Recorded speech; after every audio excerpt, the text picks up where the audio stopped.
నమస్తే అండి, welcome back to our channel journey with Sai all tips. రోజు కూడా అండి మన ఛానల్లో మనం వరాహి అమ్మవారి గురించి తెలుసుకుంటూ ఉన్నాము. ఎన్నో పూజలు పరిహారాలు చేస్తూ ఉన్నాము. అలాగే ఈరోజు చూడబోయే వీడియో ఏంటి అని అంటే అండి, మనం నిజంగా అండి ఒక మంచి ఉద్యోగం కోసం ఎదురు చూస్తూ ఉంటాము. చాలామంది అక్క మేము చదువుకున్నాం అక్క, మా చదువు కూడా అయిపోయింది, దానికి తగిన ఉద్యోగం అనేది దొరకటం లేదు, ఉద్యోగం దొరకాలి అని అంటే ఏం చేయాలక్క, దానికి తగిన ఒక మంచి పరిహారం అనేది చెప్పండి అని చెప్పి కూడా చాలామంది అడుగుతూ ఉన్నారండి.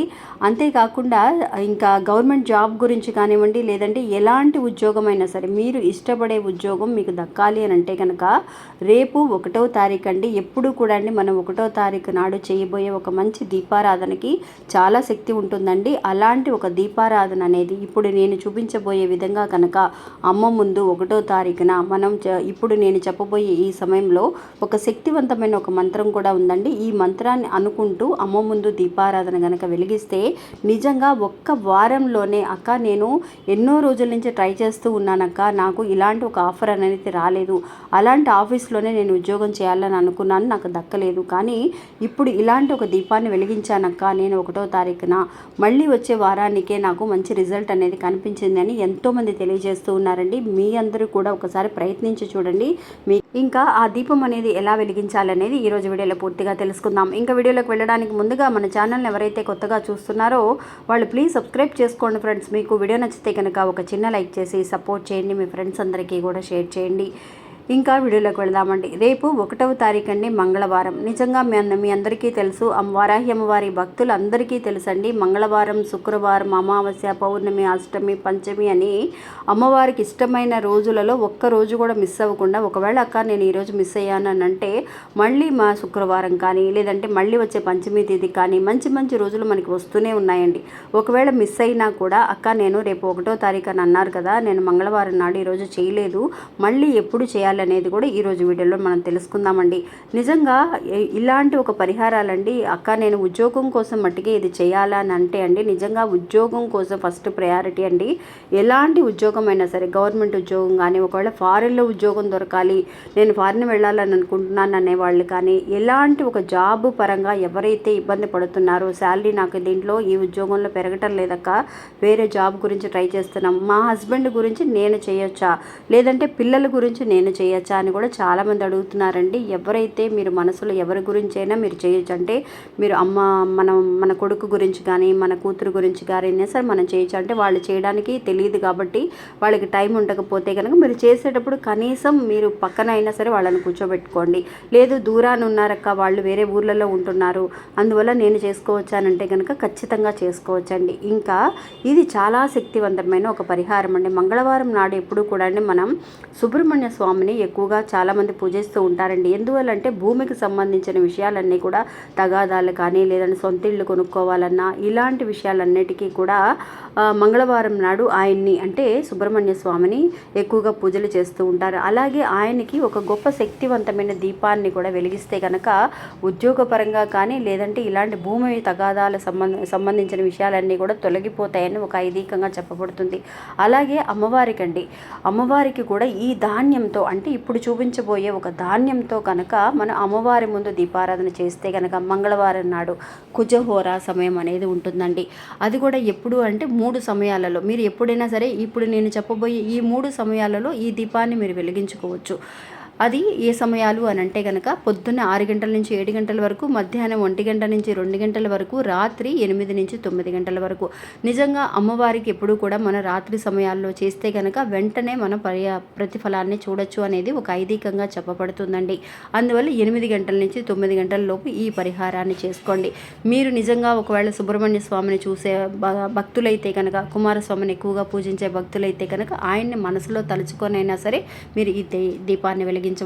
ఉద్యోగపరంగా చాలా ఇబ్బందులు పడుతూ ఉంటారు ఎంతోమంది, అలాంటి వాళ్ళందరూ కూడా అండి మీరు కందిపప్పు మీ అందరికీ తెలుసండి, అది చాలా శక్తివంతమైన ఒక ధాన్యం అన్నమాట. ఈ కందిపప్పు అనేది నిజంగా అమ్మవారికి కూడా దీపాన్ని కల్లుపుతో ఎలా అయితే దీపాన్ని మన శుక్రవారం కల్లుపుతో ఎలా అయితే దీపాన్ని వెలిగిస్తూ ఉంటామో లక్ష్మీ కటాక్షం కోసం, అలాగే ఉద్యోగపరంగా మనకి ఉద్యోగం రావాలని అనుకునే వాళ్ళు కందిపప్పుతో దీపాన్ని అండి అమ్మవారి ముందు వెలిగించడం అనేది చాలా విశేషం అండి.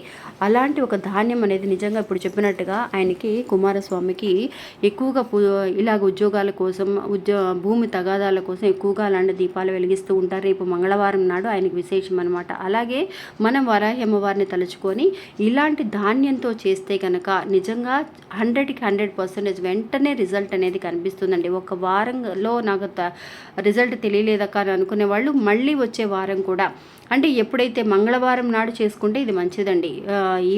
ఇలాంటి దీపారాధన అనేది మంగళవారం నాడు చేసుకోండి. 1వ తారీఖు రేపు చాలా వరకు కూడా మంచి రోజు అండి. 1వ తారీఖు ఎందుకు వల్ల అంటే 1వ తారీఖు మనకి అందరికీ శాలరీ వస్తుంది. ఉద్యోగానికి వెళ్ళే వాళ్ళందరికీ తెలుసు మనం పడే బాధ అనేది ఎలా ఉంటుంది అనేది. 1వ తారీఖు అనేది చాలా వరకు కూడా విశేషం కాబట్టి అలాంటి రోజున వెలిగించుకోండి అని చెబుతున్నాను అనమాట. అందువల్ల అందుకు కావాల్సింది ఏంటి అని అంటే ఒక గుప్పెడు కందిపప్పు ఉంటే చాలండి. ఒక చిన్న రాగి ప్లేట్ కానీ ఇత్తడి ప్లేట్ కానీ తీసుకోండి.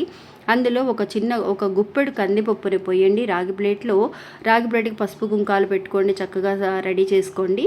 చేసుకున్న తర్వాత ఒక గుప్పెడు కందిపప్పుని ఆ ప్లేట్లో పోయండి. పోసిన తర్వాత మీరు దీపం అండి, ఎలాంటి దీపం అని అంటే ప్రమిదతో ఒక దీపాన్ని వెలిగించాలన్నమాట. ప్రమిదతో ఒక దీపాన్ని మీరు ఉత్తరం దిక్కుగా దీపం చూస్తున్నట్టుగా పెట్టుకోండి. చాలామంది మాకు విగ్రహం లేదు, ఫోటో లేదని అంటున్నారు కదా. తూర్పు దిక్కు కాకుండా ఉత్తరం దిక్కుగా వెలిగించే దీపారాధన అండి వారాహి అమ్మవారికి సంబంధించింది అయి ఉంటుంది. మీరు మనసులో తలుచుకొని వారాహి అమ్మవారిని తలుచుకొని ఇలాంటి దీపం వెలిగిస్తే సరిపోతుందనమాట. ఇలా కందిపప్పుని మనం ఒక ప్లేట్లో పోసి ఆ కందిపప్పు మీద ఈ దీపాన్ని పెట్టండి. ఒకే ఒక ప్రమిదండి. ప్రమిదతో మీరు మామూలుగా అంటే 2 ఒత్తులు కలిపి ఒక ఒత్తిగా వేసుకొని నెయ్యితో దీపాన్ని వెలిగించండి. ముఖ్యంగా అందరూ గమనించవలసింది ఏంటి అని అంటే నెయ్యితో వెలిగించాలండి ఈ దీపాన్ని. మంచి నూనెతో వెలిగించే కంటే నెయ్యితో వెలిగిస్తే కనుక ఐశ్వర్యము మనకి సిద్ధిస్తుంది. ప్లస్ ఆ కుమారస్వామి అంటే కందిపప్పు ధాన్యం అనేది ఆయనకి చాలా విశేషం అండి. అలాగే మనం వరాహి అమ్మవారికి మంగళవారం నాడు ఇలాగ చేయడం అనేది ఒక మంచి శుభ సూచకానికి గుర్తనమాట. అందువల్ల అలా చేస్తే కనుక మనం ఉద్యోగం కోసం మనం చేస్తున్నాం కాబట్టి ఉద్యోగం కానివ్వండి, అష్టైశ్వర్యాలు అంటే అండి లక్ష్మీ కటాక్షం ముందుగా మెయిన్గా ఆవిడ కటాక్షం అనేది మనకు కలగాలి అని అంటే నెయ్యి దీపారాధన అనేది చాలా మంచిది. అందువల్ల మీ ఇంట్లో అందరిళ్లలో కందిపప్పు ఉంటుంది కాబట్టి రేపు చక్కగా 1వ తారీఖున మీరు ఎవరి గురించి అయినా సరే చేసుకోవచ్చు అనమాట. ఒక చిన్న ప్లేట్లో ఇలాంటి కందిపప్పు తీసుకొని చక్కగా దాంట్లో మీరు ఇలాగా ఒక చిన్న దీపాన్ని నెయ్యితో వెలిగించుకోండి. నెయ్యి మట్టికే వాడండి, లేకపోతే ఈరోజు తెప్పించుకోండి. అలా తెప్పించుకున్న తర్వాత దీపాన్ని వెలిగించిన తర్వాత ఒక 5 నిమిషాలు ఆ దీపారాధన ముందు కూర్చొని మీరు అమ్మవారి మంత్రం అనేది మనకు ఉండనే ఉంది. వజ్రఘోషం అనే మంత్రాన్నైనా అనుకోవచ్చు, లేదంటే కనుక ఓం ఐం హ్రీం శ్రీం, ఓం ఐం హ్రీం శ్రీం అనే మంత్రాన్నైనా అనుకోవచ్చు, లేదంటే ఐం గ్లౌం ఐం అనే మంత్రాన్ని బీజాక్షరాన్ని అయినా సరే మీరు అనుకోవచ్చండి. ఈ 3 మంత్రాలు కూడా చాలా బాగా పనిచేస్తాయి. మీరు ఒక 5 నిమిషాల పాటు కూర్చోండి అమ్మవారి దగ్గర. నిజంగా మనస్ఫూర్తిగా కోరుకుంటూ ఇలా చేసుకోండి ఫ్రెండ్స్. ఖచ్చితంగా మీరు ఏ జాబ్ కోసం అయితే మీరు ఎదురు చూస్తూ ఉన్నారు అలాంటి జాబ్ అనేది వచ్చే వారంలోపు మీరు ఖచ్చితంగా మీరు వినగలుగుతారనమాట. దానికి తగిన రిజల్ట్ అనేది. ఇంకా ఆ తర్వాత కందిపప్పు ఏం చేయాలి అనే డౌట్ అనేది అందరికీ వస్తుందండి. ఆ కందిపప్పుని అంటే ఒక గుప్పెడు కందిపప్పే కదా, అది మీరు బయట పక్షులకి ఎవరికైనా వేటికైనా సరే వేసేయచ్చు. అలాగే పచ్చిగా ఉన్నా సరే, లేదంటే అది నానబెట్టైనా సరే మీరు పక్షులకి, కాకులకి కానీ ఏదైనా సరే పక్షులకి వేసేస్తే కనుక చాలా మంచిదండి. ఇలా ఒకసారి ప్రయత్నించి చూడండి, మీకే తెలుస్తుంది అద్భుతం అనేది ఎలా ఉంటుంది అనేది. ఇంకా ఇది ఫ్రెండ్స్ ఈరోజు మన వీడియో. ఈ వీడియో కూడా మీ అందరికీ ఎంతో ఉపయోగపడుతుందని అనుకుంటున్నాను. నచ్చితే కనుక ఒక చిన్న లైక్ చేసి సపోర్ట్ చేయండి. మీ ఫ్రెండ్స్ అందరికీ కూడా షేర్ చేయండి. మళ్ళీ మంచి ఇంకొక వీడియోలో మళ్ళీ కలుస్తాను. అంతవరకు సెలవు. నమస్తే. జై వరాహి.